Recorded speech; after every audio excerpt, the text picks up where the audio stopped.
Bon salut, alors là je te fais un tuto sur comment poser un receveur en rénovation. Donc je vais commencer par quoi? Alors oui, je suis venu la première fois là pour reprendre les tubes dans le sol, les tubes en cuivre. Donc déjà tu les regaines, hein, forcément, même s'ils vont être à l'air libre, tu vas toujours supposer le pire.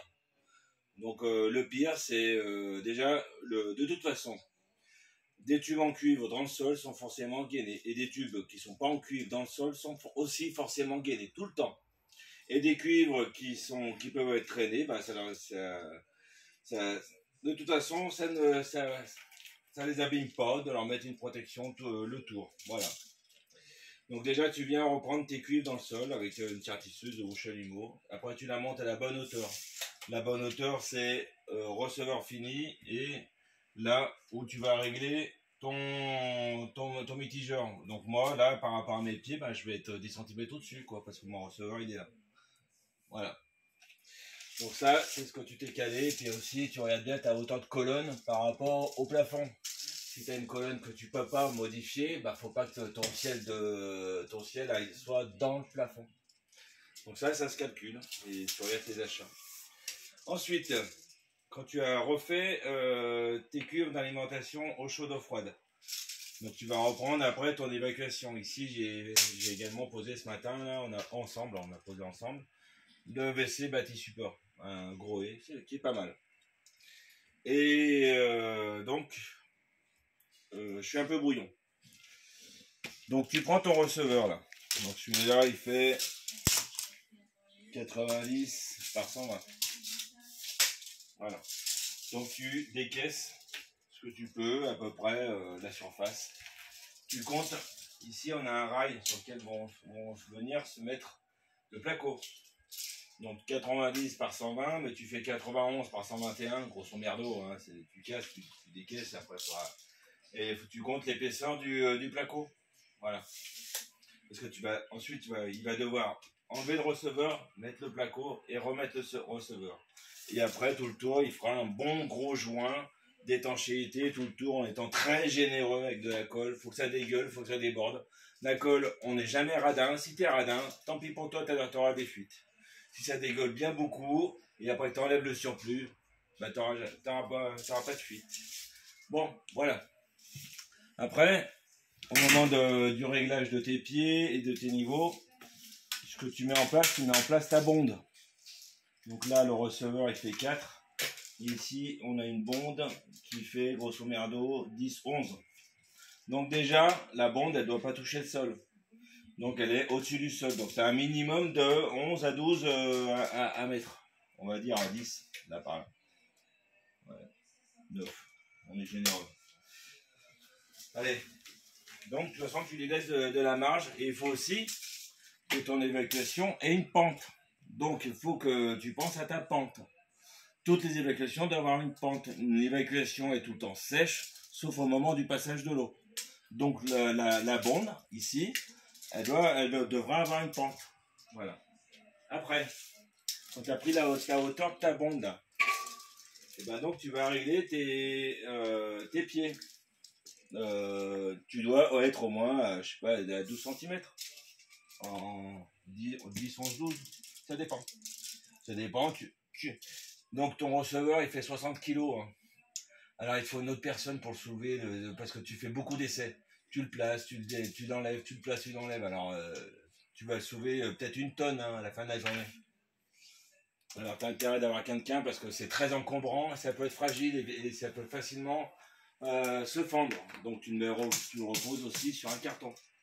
Une fois que tu as fait de la déterminer de tes pieds, tu sais à peu près à quelle hauteur ils vont être. Donc tu les règles au maximum. Et surtout, bon alors moi il existe plein de méthodes, mais moi je vais t'expliquer ma méthode à moi. Si tu as une autre méthode, tant mieux pour toi. Moi je vais regarder mon sol ou le sol fini, ou le sol où je vais recevoir mes pieds. Et je choisis systématiquement le point le plus bas.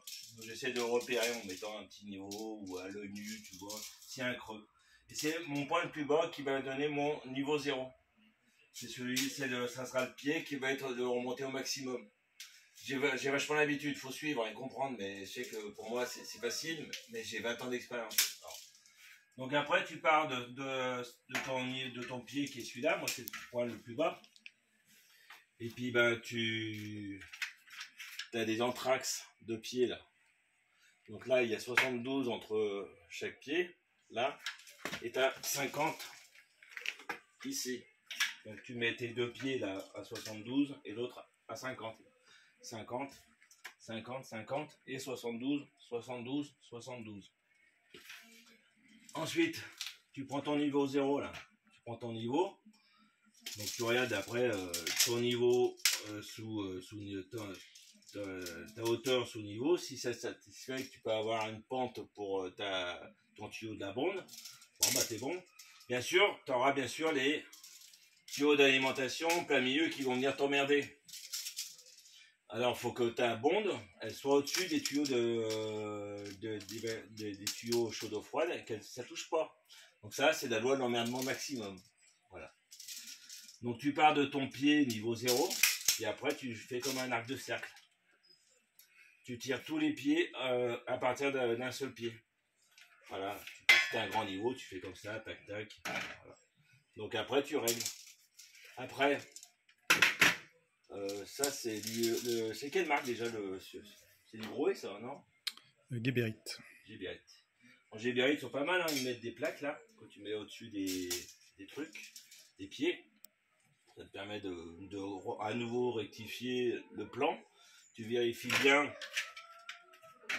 que tu es bien de niveau, voire tu peux lui donner une micro-pente dans le sens du on va dire que le haut c'est le bas. Le haut il est ici et le bas c'est la bonde. Donc il faut faire pour que l'eau arrive vers la bonde. Mais dans les receveurs normalement bien construits, ils ont déjà une micro-pente à l'intérieur. Donc, mais tu peux l'exagérer un tout petit peu plus. Tu peux le plus, peu le moins, mais faut pas trop exagérer. Après, donc, tu fixes tes pieds au sol avec des vis, des chevilles à frapper. Là. Et puis, donc, pour terminer, tu vas prendre un tuyau en PVC souple, là, que tu vas faire partie de la bonde pour aller à ton évac qui se trouve là. Et comme il est vachement souple, et ben tu es beaucoup moins emmerdé pour les petits angles. Alors ça c'est pas de luxe, hein, acheter ça ou acheter un truc cannelé là. Moi j'en utilise tout le temps pour fixer des ressorts de douche parce que moi les trucs trop rigides qui fuient tout le temps, c'est un cauchemar à régler parce que là après les trucs souples, ben, tout va bien tout le temps. Voilà, c'est simple. Et ici il a fallu qu'on creuse un peu plus parce que moi il faut que je puisse, quand le receveur est en place, il faut que je puisse passer ma main pour aller visser et faire l'étanchéité. Donc tu es obligé de décaisser un peu plus là. Et ouais. Mais après, donc soit tu recombles ou pas. Tu auras peut-être fait une trappe ou pas. Aussi, une trappe de visite. Et qu'est-ce que je peux te dire d'autre? Donc après, une fois que tu as fait tes réglages de pieds qui sont posés, ils sont définitifs, tu les vérifies toujours au niveau. Et ensuite, eh ben, tu peux retirer ton receveur, le protéger dans du carton, poser ton placo, plaquer le receveur dans les angles en bourrant beaucoup de colle d'étanchéité, hein, de la colle spéciale. Tu es très généreux avec la colle et tout le surplus tu l'enlèves. Et après il y a le carrelage. Et après tu peux à nouveau faire un joint silicone. De toute façon qui peut le plus peut le moins. Hein. Dans l'étanchéité il faut être généreux. Voilà. Allez, salut, bonne journée.